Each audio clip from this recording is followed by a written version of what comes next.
भयकथा करणीचा खेळ. कोकणातल्या एका छोट्या गावात रोहन आणि त्याची बायको स्वरा नव्याने राहायला आले होते. घर छान होतं, शांत होतं. पण शेजारचं एक जुनं, ओसाड घर मात्र कायम बंद असायचं. गावातले लोक कुजबुजायचे.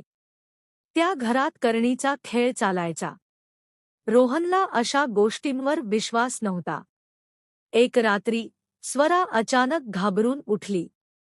रोहन, मला कुणीतरी नावाने हाक मारते. रोहनने ऐकलं, काहीच नव्हतं.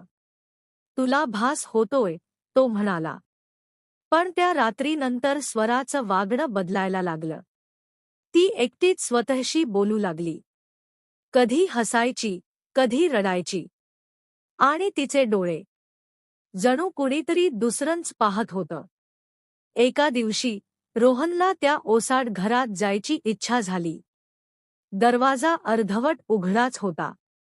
आत अंधार आणि विचित्र वास. जमिनीवर राखेचे वर्तुळ, काळे धागे, लिंबू मिरच्या आणि मध्ये एक जुना फोटो. तो फोटो पाहून रोहन थरकापला. तो फोटो स्वराचा होता.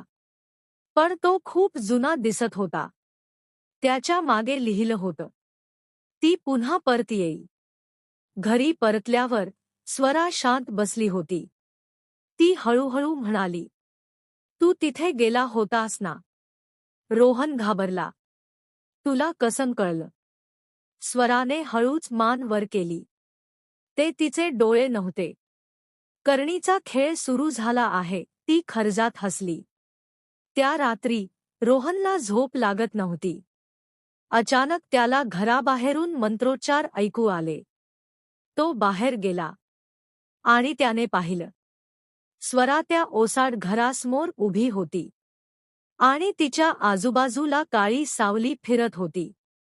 ती स्वतःच्या केसांनी एक वर्तुळ काढत होती आणि मंत्र म्हणत होती, ज्याचा आहे त्याला परत मिळू दे. रोहन ओरडला, स्वरा थांब. ती हळूच वळली आणि म्हणाली, मी स्वरा नाही. मी तीच आहे, जिच्यावर या घरात करणी झाली होती. आणि आज तू माझं पुढचं बळी आहेस.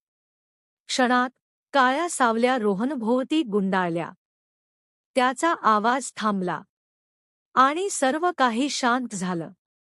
पुढच्या दिवशी गावात बातमी पसरली. रोहन गायब झाला होता आणि त्या ओसाड घरात